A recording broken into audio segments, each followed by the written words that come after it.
It's the art of bombing. So someone told me that I look like a psychiatrist.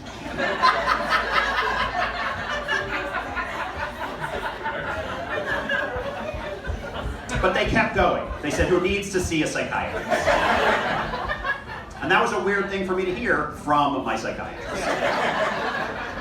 I've also been told I look like a doctor or a lawyer or a rabbi. It's all just code for Jew. So my favorite news story in the most recent year is the dog that inherited $5 million. I think I speak for everyone when I say, who's that good boy? So my name is Brett Singer, and I share that name with a porn star. Sorry to make eye contact with you on that joke. Porno Brett has sex with tons of beautiful women, is in amazing shape, has huge calves. It's no wonder she's a star.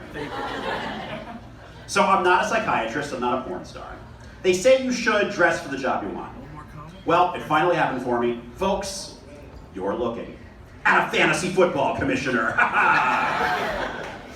Someone asked me, what do fantasy football commissioners do in the off season? I said, same thing we do in the regular season. Have sex with our wives while we're both thinking about Tom Brady.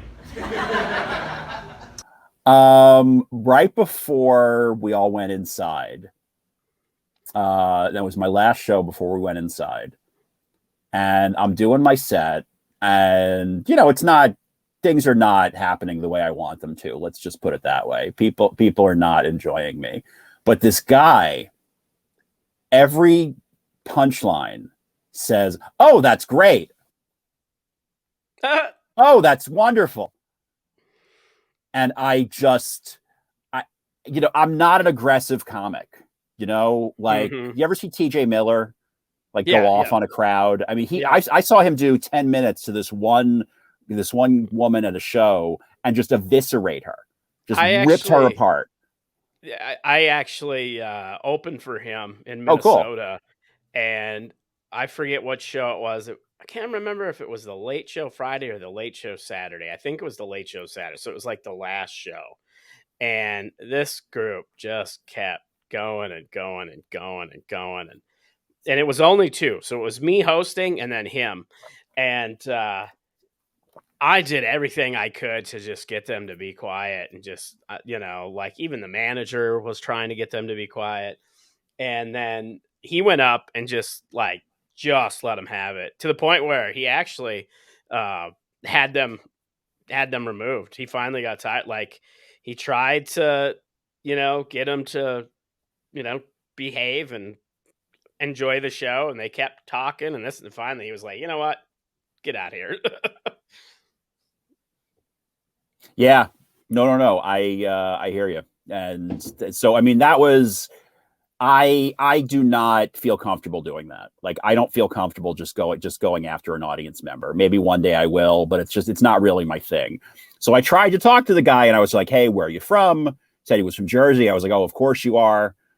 And it was just and he just wouldn't stop, and he would not stop. So, I mean, I got through the set, but as a last show before we all go inside, that was not fun. No, absolutely not. That was not my idea of a good time. You don't really feel like a good comic where basically the guy's doing the audience equivalent of stop hitting yourself.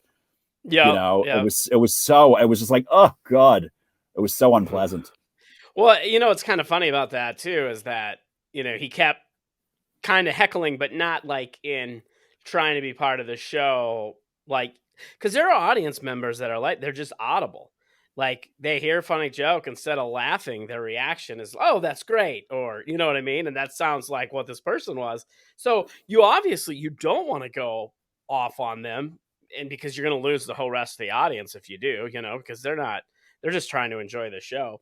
But it's funny that you said most of the audience wasn't enjoying you, but the one guy that was the one that had to be audible. It's so funny how we think.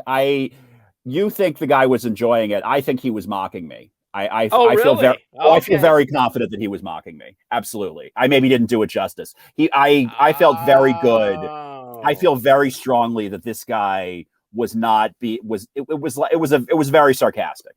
Oh, It was okay. very, So very you sarcastic. didn't say that it was sarcastic. So Yeah, sorry. when I'm listening to that, I'm like, well, maybe he no. was If just somebody's enjoying actually it. But, saying that if somebody's really saying I'm great, I got no problem with that. I think that's but wonderful. even when they do, it's still annoying because they're being audible. You know what I mean? Oh, Like absolutely. Well, it depends on the show. I did a Yeah. bar show. We do a bi-weekly bar show called Ugly Parrot in Sunnyside, Queens, at Jack's Fire Department, and there were these two women there. One of whom has been to the show 4 times because she's a regular at the bar, and she's heard all my jokes. You know, like she could do my act probably. She's heard everything. She's a very funny New York character. Like she's a funny woman, and if she's there, I know it's going to be interactive. So I basically just had a nice conversation, you know, and I was fine with that. And I got a little video out of it. Said something. I said I had Mariano Rivera sign my ball. She said which one? I said the left one. You know, like it was, it was nothing. It wasn't like an amazing joke, but it was like, it was worthy, and that was fine. But so I'm not bothered. I just, with this guy, I really felt I didn't feel attacked. That's a little strong, but it definitely was like being a kid again and being teased, and it was like, this is not fun at all. I'm not enjoying this. Fat. Yeah, exactly. Yeah. Cause let me bomb in peace. Leave me alone. Yeah, I don't need you mocking me and rubbing it in. I already know this isn't going well. We all know this isn't happening. Leave me alone. We're Give me all a break. aware.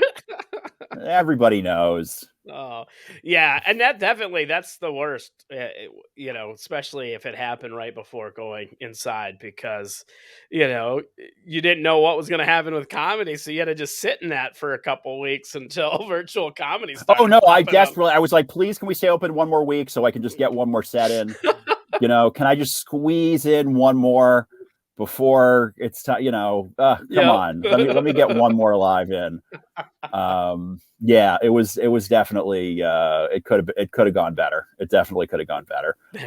Luckily, they usually do, right? I mean, isn't that? Oh yeah. Usually it goes better than that. Usually it does. Sometimes you just have to throw in the towel and just let it go and call it a day. I've had days like that. I bombed like three times in one night, and I was like, okay, yeah. What was that? What was that? What happened there? 3 different open mics. I bombed at the first one, and I was like, all right, okay. I'm going to go to this next one and redeem myself. And I bombed again, and I was like, well, got one more shot. I went to that one, and I bombed again, and I was like, well, I'm done for today. Yeah, no, I hear you there. So I've been married for 23 years. Thank you. Haven't heard applause like that since my wedding night. Thank you so much.